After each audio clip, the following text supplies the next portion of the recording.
Fala galera, sejam bem-vindas e bem-vindos. Comecei agora, antes de vir pra cá, fui cortar o cabelo, que é pra ficar bonitinho. E tô todo me coçando aqui. Sabe que isso é relevante para nossa aula? Em nada! Então vamos começar a aula. Hoje a gente vai falar um pouquinho sobre as funções de sistemas operacionais e aplicativos de edição de textos eletrônicos. Mas vocês veem muito mais sobre isso lá no e-book, tá? Aqui a gente vai dar uma pincelada muito breve, então não deixa de conferir o e-book, é extremamente importante. Essa é a nossa unidade 2. E eu pergunto a vocês, já ouviram o podcast da semana? Se não ouviu, corre lá, tá super interessante, é um conteúdo relevante e também é um conteúdo complementar à videoaula e ao e-book, então não perde não. O que a gente viu até agora, tanto no e-book quanto na videoaula anterior, foram assuntos relacionados a sistemas operacionais, hardwares. A gente também falou um pouquinho sobre softwares, eu lembro disso. OPACs, para quem não lembra, os OPACs são aqueles terminais de consulta online, daqueles computadores que a gente entra num lugar, sabe como é? Que a gente pode pesquisar e tal.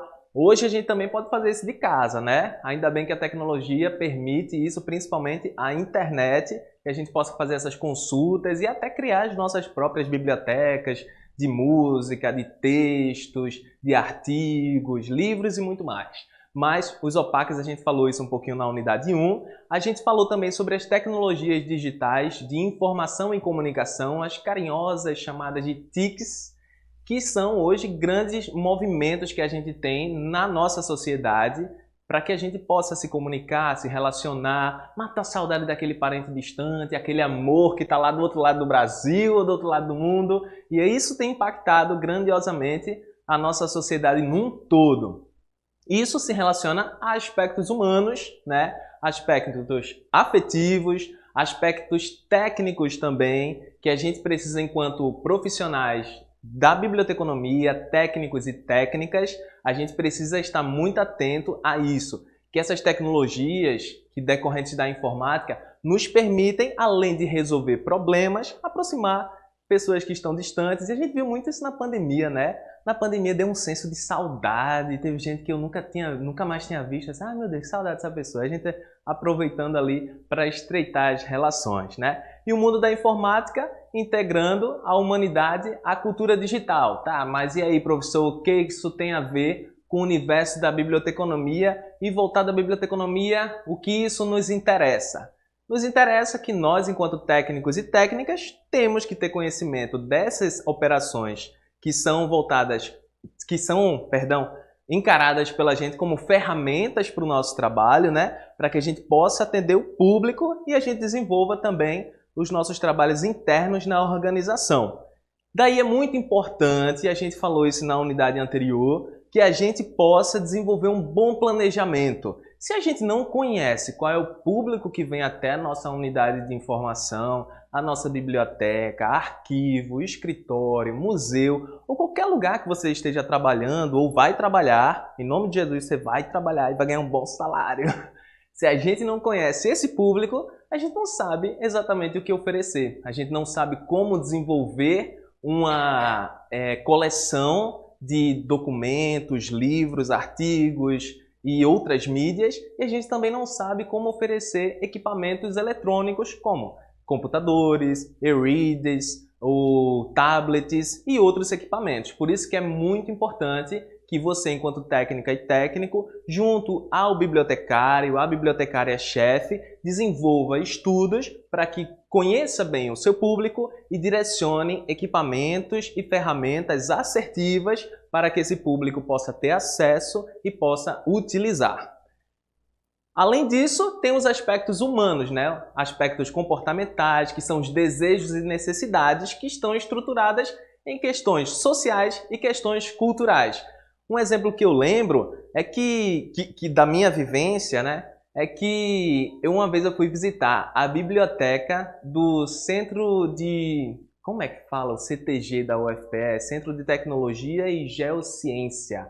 Lá eu fui pesquisar uma coisa que era extremamente diferente e me deparei lá com uma unidade que inclusive tinha rochas, né? Tinha outros artefatos lá dentro do acervo. Eu achei aquilo maravilhoso. Eu disse, olha, isso aqui é extremamente diferente de uma biblioteca comunitária ou de uma biblioteca escolar infantil. Por isso que é importante a gente conhecer quem é o público e quais são os aspectos sociais, culturais em torno disso tudo para que a gente possa prestar um serviço de boa qualidade.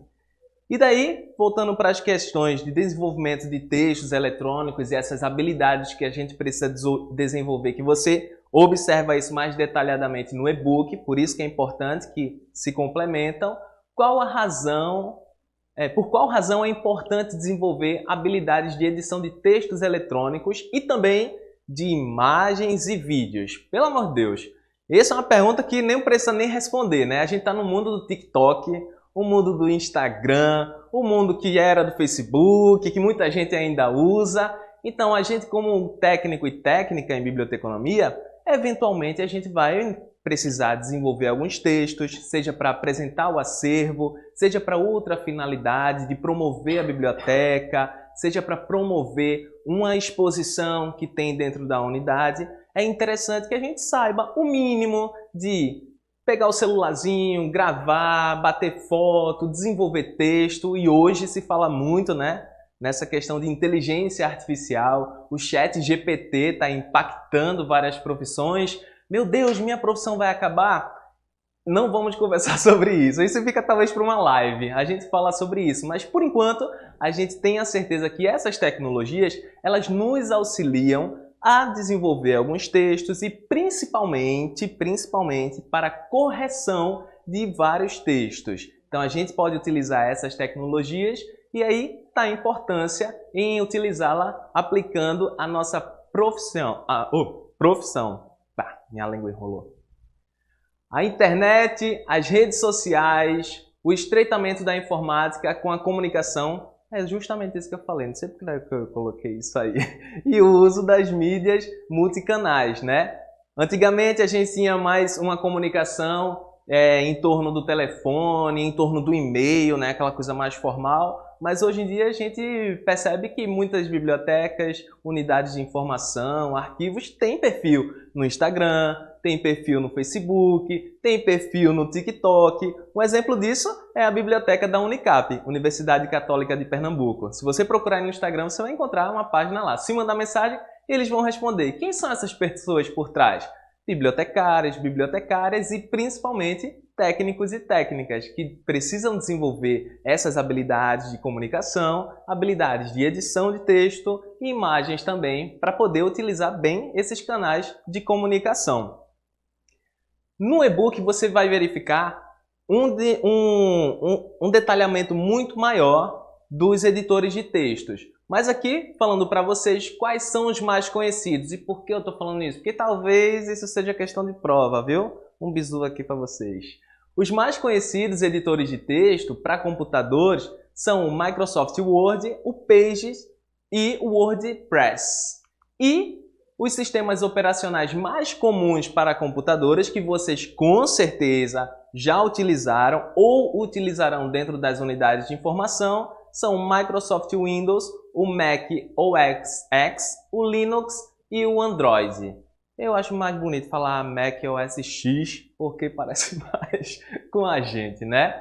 Em relação ao Linux, especialmente falando dele, que também pode ser uma questão de prova, é um sistema operacional de código aberto. O que isso significa, professor? Significa que a pessoa que baixa o Linux, ela pode alterar ali o código-fonte e adaptar as necessidades da biblioteca. Se você precisa de algumas especificações dentro do sistema, você vai conseguir com o Linux, diferente de outros que são de código fechado. Ou seja, não dá para alterar o código-fonte e promover algumas alterações.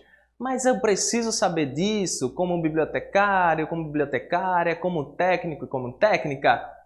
Necessariamente não, mas é importante saber que eles existem, eles podem ser utilizados dessa forma e aí tendo um desenvolvedor, tendo alguém da área de informática, da tecnologia dentro da unidade, a gente já sabe, ó, seria melhor esse programa, esse sistema operacional aqui para a unidade e seria bom que você desenvolvesse algo voltado para essa necessidade específica do público, tá? Então é importante pelo menos saber do que se trata e quais são eles, não necessariamente para que a gente possa alterar o código-fonte e adaptar, porque eu, por exemplo, não faço a mínima ideia, não é algo da nossa área propriamente dita. Nos computadores domésticos, o Linux, apesar de ser gratuito, ele é pouco utilizado. Provavelmente vocês vão verificar aí uma utilização de Windows 10, o Windows 8 e agora, né, o mais novo Windows 11, o 8.1 também. As versões mais populares do Linux são o Ubuntu, o Debian, o Linux Mint e o Fedora. Mais uma vez, lembre-se disso quando estiverem fazendo a prova. Em relação ao Android, ele é um sistema operacional móvel do Google presente em diversos aparelhos de diversas fabricantes, Samsung, Motorola, LG, Sony, etc., como vocês podem ver aí nesse texto. E outra coisa, quando vocês pegam o celular de vocês, não quem tem o iPhone, né? Que é o meu caso, que eu não tenho um iPhone, eu não tenho direito para comprar isso não.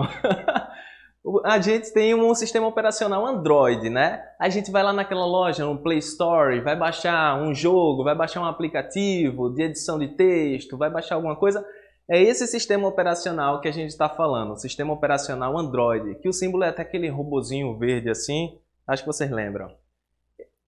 O Android é a plataforma de dispositivos mais popular do mundo. É conhecido por ter a sua base no Linux, né? Que é por ter um código aberto e uma série de possibilidades de personalização. O sistema nasceu em 2008 e de lá para cá vem sendo aperfeiçoado pelo Google com diversas novidades. Então sempre tem alguma coisa interessante e nova no sistema Android. Isso também acho que vai cair na prova.